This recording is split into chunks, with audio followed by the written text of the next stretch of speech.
मैं अपनी बात को शुरू करते हुए सभी धर्मों में जन्मे सभी संतों, गुरुओं और महान पुरुषों को नमन करता हूं, इसलिए कि उन महान पुरुषों का योगदान और उन महान पुरुषों के संघर्ष के कारण ही खंड खंड में बटे भारत में लोकतंत्र स्थापित हुआ है और खंड खंड में बटा भारत मजबूत भारत के रूप में आज दुनिया के सामने है। जब देश आजाद हुआ था तो बहुत सारी रियासतों में ये देश बटा हुआ था। ये जिम्मेदारी थी कि इन रियासतों को एकजुट कैसे किया जाए। तमाम प्रयास किए गए, तमाम पहल की गई, लेकिन गुलाम भारत के बाद आजाद भारत में अगर अखंड भारत बना तो क्या तो सम्राट अशोक चंद्रगुप्त मौर्य जी के नेतृत्व में बना था या फिर बाबा साहब अम्बेडकर के संविधान के आधार पर ये देश एकजुट हुआ। इसके अलावा कोई दूसरा रास्ता नहीं। प्यारे साथियों, ये जो सराहनीय पहल हमारे साथियों ने चलाई है, मैं ये मानता हूं कि कोई भी चीज जब शुरू होती है तो उसको तमाम तरह के पैमानों से गुजरना पड़ता है। उसका मजाक भी बनता है, उस पर आरोप भी लगते हैं, उसका अपमान भी किया जाता है और विरोध भी किया जाता है। लेकिन एक समय आता है कि जब साथी संघर्ष करते हैं और मुहिम रंग लाती है तो बड़े से बड़े दरखत भी बढ़ जाते हैं और आपकी मेहनत एक नया इतिहास लिख देती है। आज जो ये संदेश बिहार से जाएगा कि एक तरफ वक्फ को लेकर जहां पूरे मुस्लिम समाज में बेचैनी और कई स्टेटों में तो वो प्रदर्शन भी नहीं कर सकते, इसमें भी रोक लगी है, वहीं दूसरी तरफ बीटीएमसी एक्ट जिसके कारण पूरे बौद्ध समाज में, पूरे अम्बेडकर समाज में, यही नहीं, मैं यूएस का दौरा करके लौटा हूं, पूरे अमेरिका में भी रहने वाले भारतीयों में, बुद्धिस्टों में, अम्बेडकरवादियों में बहुत बेचैनी। मैं जब वहां गया तो वो मुझसे पूछते थे कि आप बिहार कब जाओगे और बिहार में जाके उस आंदोलन को कैसे मजबूत करोगे, उस आंदोलन को ताकतवर बनाकर कैसे उस बीटीएमसी एक्ट को खत्म करा के हमारे लोगों को उनका अधिकार दिलाने का काम करोगे। तो मैं उनसे यही कहता था कि हम पहले बिहार में सोए हुए अपने अधिकारों को आंख बंद करके छीनता हुआ देख रहे अपने लोगों को जागरूक करने का काम करेंगे और फिर जिनको हमारे तरह सताया जा रहा है, जिनको भविष्य में शायद आज एहसास होना हो लेकिन आने वाले कल में एहसास होगा जब आपकी मस्जिदें, आपकी दरगाहें, आपकी खानकाहें, आपके कब्रिस्तान और जो तमाम तरह की आपकी महत्वपूर्ण जगहें हैं, जब उनको आपसे छीना जाएगा तब शायद आपको एहसास होगा कि किस तरह से सरकार योजनाबद्ध तरीके से आपके अधिकारों को और आपकी जगहों को कानून बना के लूटने का काम कर रही है। हालांकि कानून तो इसलिए बनना चाहिए था कि जिन पे जमीन नहीं है उनको जमीन मिलनी चाहिए, लेकिन ये सरकार तो ऐतिहासिक जगहों को छीनने के लिए कानून बना रही है। मैं आज भी धरती से कहता हूं कि हम कल भी वक्फ के खिलाफ थे और आज भी जो वक्फ पे अमेंडमेंट करके नया कानून बनाया गया है, हमने पार्लियामेंट में भी इसका विरोध किया था और सड़कों पे भी हमारा विरोध जारी रहेगा। इस बात का मैं आपको विश्वास दिलाता हूं। प्यारे साथियों, बीटीएमसी एक्ट में उस आंदोलन को जो साथी चला रहे थे, इन सरकारों ने झूठे मुकदमे लगा के हमारे साथियों को जेल में डालने का काम किया है। अगर आप सोए हुए समाज नहीं होते तो इस सरकार की हिम्मत नहीं पड़ती कि ये हमारे भंते साथियों को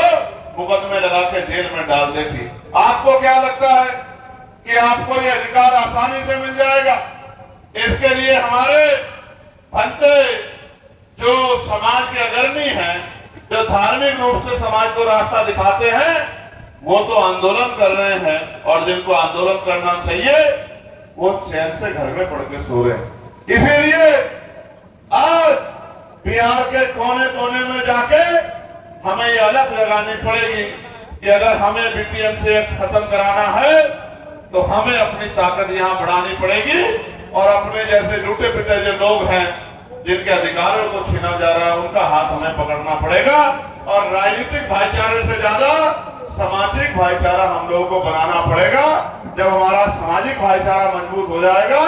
तब फिर कोई हमारे अधिकारों को लूट नहीं पाएगा। किस तरह से हमारे भक्त साथी, हमारी बहनें, हमारे बच्चे, नौजवान साथी वहां बोध गया में आंदोलन चला रहे हैं, 40 डिग्री टेम्परेचर में, 44 डिग्री टेम्परेचर में, 48 डिग्री टेम्परेचर में किस तरह से वो इस आंदोलन को सींचने का काम कर रहे हैं। और भीम आर्मी के हमारे केंद्रीय नेतृत्व के साथियों ने भी पूरे बिहार में पैदल यात्रा निकालकर इस आंदोलन को गांव-गांव तक, घर घर तक पहुंचाने का काम किया। आज भीम आर्मी के साथियों ने मुझे बताया कि हम अब तैयारी कर रहे हैं कि हम अब यात्रा शुरू करेंगे, परमानेंट आंदोलन चलाएंगे, और जब तक बीटीएमसी एक्ट खत्म नहीं हो जाता, बुद्धों को उनका अधिकार नहीं मिल जाता, तब तक हम रुकने वाले नहीं। मैं उनके कार्य की, उनकी पहल की सराहना करता हूं। भाई अमर ज्योति जी के, भाई रितेश यादव जी के,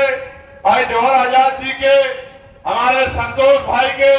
तमाम साथियों के, उनके संघर्ष की मैं सराहना करता हूं। भाई अक्षय जी के, पीके आजाद जी के, मैं उनको भी कहना चाहता हूं कि उनको भी कमर कसनी चाहिए और घर घर तक ये बात पहुंचनी चाहिए कि जो बाबा साहब अम्बेडकर ने कहा था कि मांगने से भीख मिलती है, अधिकार छीनने पड़ते हैं, और जो अधिकार आपके छीन लिए जाए, जो जिन अधिकारों पर आपके डाका पड़ जाए, वो छीनने के लिए आपको ताकत बनानी पड़ेगी। मैं तो धन्यवाद देता हूं, इतनी बड़ी संख्या में हमारी मातृशक्ति यहां पहुंची है, और नौजवान साथियों ने तो देश में कहीं भी कोई आंदोलन और कार्यक्रम हो, हमेशा से अपने छोटे छोटे साधनों से हमारे संगठन पार्टी के शक्ति को बढ़ाने का काम किया। आज भी हम लोग, मुझे याद है 2020 से अब तक का सफर कठिनाइयों भरा था, लेकिन जिस तरह उत्तर प्रदेश के साथियों ने मेहनत करके, संगठन बना के, भाईचारा बना के, लोगों को जगा के अपनी शक्ति को बनाना उत्तर प्रदेश में शुरू किया है, अगर आप भी इसी काम को यहाँ आगे बढ़ाने का काम करोगे तो आपकी लड़ाई बड़ी आसान हो जाएगी। क्योंकि आप जानते हो कि बीटीएमसी एक्ट खत्म करने की ताकत बिहार की सरकार के पास है। जब तक उनकी कुर्सी के पांव, उनकी कुर्सी के पहिए, उनकी कुर्सी के डंडे आपके हाथ में नहीं होंगे, तब तक वो सरकारें आपके अधिकारों को देने का काम नहीं करेंगी। इसलिए क्योंकि लोकतंत्र है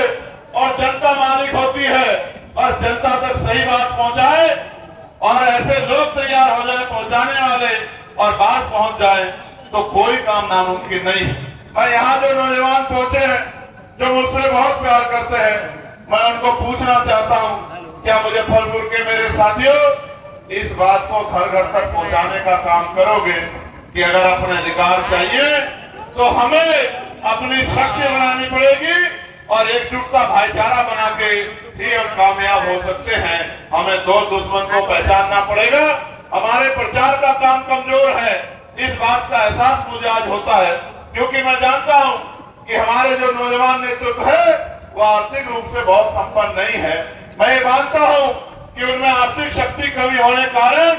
वो बड़े बड़े बैनर नहीं लगवा सकते हैं, वो टीवी रेडियो में प्रचार नहीं कर सकते हैं, वो उस तरह से साधन नहीं लगा सकते हैं, लेकिन मैं जानता हूं वो एक शायरी है ना कि सपने उन्हीं के पूरे होते हैं जिनके सपनों में जान होती है, और पंखों से कुछ नहीं होता दोस्तों, हौसलों से उड़ान होती है। जितने लोग यहाँ उपस्थित है, मैं चैलेंज करके कहता हूं, अगर इतने लोग भी ठान ले और कल से निकल जाए तो वो दिन दूर नहीं है कि अगले 1 महीने के अंदर घर घर तक ये बात पहुंच जाएगी कि हमें अपनी ताकत बनानी है। और जो अपमान यहाँ, क्योंकि बोध गया कोई दूसरी जगह नहीं है, बोध गया एकमात्र ऐसी जगह है जहां भगवान बुद्ध को ज्ञान प्राप्त हुआ है। ये सिद्धार्थ गौतम से और भगवान बुद्ध तक बनने की पूरी प्रक्रिया का अगर हिस्टोरिकल प्रमाण हमारे पास कहीं है तो वो बोध गया में है। मैं तो उस धरती से आता हूं जहां भगवान बुद्ध पैदा हुए, कुशीनगर, सिद्धार्थनगर, और जहां भगवान बुद्ध का परिनिर्वाण हुआ कुशीनगर। लेकिन जहां भगवान बुद्ध को ज्ञान प्राप्त हुआ, जिस ज्ञान के कारण पूरी दुनिया में बौद्धम यहां से गया, शांति का संदेश गया, लाइट ऑफ एशिया का नारा आया, उस धरती पे, उस बोध गया पे बौद्ध भाइयों के साथ, बौद्ध अनुयायियों के साथ किसी भी तरह का अन्याय हम लोग बर्दाश्त नहीं करेंगे। इसी बात को बताने के लिए मैं आज आपके बीच, मैं आपको यहाँ ये भी कहना चाहता हूँ, ये मेरा निवेदन और चेतावनी दोनों समझिए, जब तक आपके पास गांव में आपकी बात को पहुंचाने वाला, ठंडा डंडा उठाने वाला ईमानदार नेतृत्व नहीं खड़ा होगा, तब तक आपकी बात मजबूत होने वाली नहीं। इसलिए आपको हवाई काम करने की बजाय जमीन पर जाके संगठन का निर्माण करना चाहिए। गांव गांव में जाके जिनके दिल में आपके जैसी तमन्ना है, उन तमन्ना वाले लोगों को इकट्ठा करना चाहिए, उनको अपनी बात समझानी चाहिए, उनको इस अपमान के बारे में जागरूक करना चाहिए, और उनको भी तैयार करना चाहिए कि वो गांव के लोगों को मीटिंग करके, कैडर करके, भाईचारा बना के, महापुरुषों की बात बना के, क्योंकि महापुरुषों ने तो हजारों साल की गुलामी को बाबा साहब अम्बेडकर के ने संविधान के रूप में, जिस गुलामी में आपको कपड़ा पहनने की, इज्जत से जीने की, संपत्ति बनाने की, तरक्की करने की, सुख शांति के जीवन का अधिकार नहीं था, जिस गुलामी में, उस गुलामी को काटने का काम भी बाबा साहब अम्बेडकर ने भारतीय संविधान के जरिए कर दिया है। अब हम पे रोड मैप है संविधान के रूप में, अगर हम उस रोड मैप को जमीन पे लागू करा दे तो वो दिन दूर नहीं कि हम इस बीटीएमसी एक्ट को भी खत्म करा पाएंगे और अपनी ताकत भी बना पाएंगे। क्योंकि हमारी मेहनत में कमी है, हमें मेहनत बढ़ानी चाहिए। अगर हम मेहनत नहीं बढ़ाएंगे तो आप अपने मन में सोचो, आपकी लड़ाई कोई दूसरा क्यों लड़ेगा? भाई लड़ाई आपकी है, समस्या आपकी है, कोई दूसरा क्यों लड़ेगा? हम तो इंसानियत को मानने वाले लोग हैं, इसलिए अगर किसी आखिरी आदमी को भी एक कांटा भी चुभता है और हम जागरूक समझदार हमें दिखाई देता है तो हम उसकी लड़ाई की लड़ने के लिए सबसे आगे रहते हैं। इस बात का उदाहरण मंडल कमीशन भी है कि जब पिछड़े वर्ग के लोग भी पूर्ण रूप से तैयार नहीं थे, क्योंकि अगर तैयार होते तो सारी मांगे मंडल कमीशन की पूरा होती। मंडल कमीशन की 2 सिफारिशें पूरी हुई है, जिसका सबसे बड़ा अगर किसी को योगदान जाता है तो उन जागरूक बाबा साहब अम्बेडकर के अनुयायियों को जाता है, जिन्होंने मंडल कमीशन को लागू कराने के लिए पूरे देश में जन जागरण करने का काम किया, लोगों को जागरूक करने का काम किया। ये लोकतंत्र है, यहाँ वोट डालते हुए पैसा नहीं लगता है, सारी व्यवस्थाएं बाबा साहब अम्बेडकर संविधान में करके गए हैं। आपको जाके सिर्फ लोगों को जागरूक करना है, उनमें भाईचारा पैदा करना है, उनको तैयार करना है कि वो किसी की बातों में ना आए, क्योंकि बातों में तो वो बहुत लंबे समय से आ रहे हैं। अगर बातों में आने आते तो बिहार से पलायन रुकता ही नहीं रुकता। क्यों बिहार के लोगों को पूरे देश में अपने पेट को अपने कमाने के लिए और अपने बच्चों के पेट के भरने के लिए जाना पड़ता है। मैंने तो आज भी मेरे याद है जब कोरोना काल की चर्चा आजकल हो रही है, और मैंने कोरोना काल का वो समय देखा है जब दिल्ली से इन्हीं मेहनतकश लोगों को भगाने का काम किया गया था। और इन निकम्मी सरकारों के पास इनको भेजने के लिए बस और ट्रेन की व्यवस्था भी नहीं थी। किस तरह गरीब लोग पेट पे हाथ रख के प्यासे प्यासे बिना चप्पलों के बिना भोजन के कई कई दिन बाद तक अपने घरों में पहुंचे थे। मैंने बिलखती माओ को, छोटे बच्चों को और उन बच्चों को बैग के ऊपर लेटे हुए भी देखा है। हम कोशिश करते थे महापुरुषों के विचारों के कारण कि जितने लोगों तक भोजन सामग्री, खाद्य सामग्री, पीने के पानी की व्यवस्था करा पाए। मैं तो दिल्ली में था, कभी पुलिस इधर से लाठी मारती थी तो लोग उधर को भाग जाते थे, फिर उधर से लाठी मारती थी तो इधर को भाग आते थे। ना कोई पानी पूछने वाला था, न वो शहर है, ना कोई खाना पूछने वाला था। उस दिन मुझे लगा था कि ये बिहार में जहां जहां तक हमारी बात जाएगी हम लोगों को समझाने का काम करेंगे कि लोकतंत्र में नेता मालिक नहीं होते, जनता मालिक होती है और जनता जिसका हाथ पकड़ लेती है उसी को ताकतवर बना देती है। आज उसी जनता ने उत्तर प्रदेश में मुझे जिता के भेजा है, मेरे हाथ मजबूत किए हैं और मैंने पार्लियामेंट में इसी बीटीएमसीएस को खत्म कराने की मांग सबसे पहले पार्लियामेंट में उठाने का काम किया है। जो बाकी नेता नहीं जा पाए वो काम मैंने जनता की शक्ति से किया है। मैं जनतंत्र को समझता हूँ, लोगों की शक्ति को समझता हूँ, आपकी उम्मीदों को समझता हूँ, आपकी तकलीफों को समझता हूँ, आपके दर्द को समझता हूँ। अगर ये आप ही समझ जाओ कि आपका अपना कौन है और आप भी मेरे दिखाए रास्ते में चल के काम करना शुरू कर दो तो मैं लिख के देता कि दुनिया में कोई मंजिल नामुमकिन नहीं।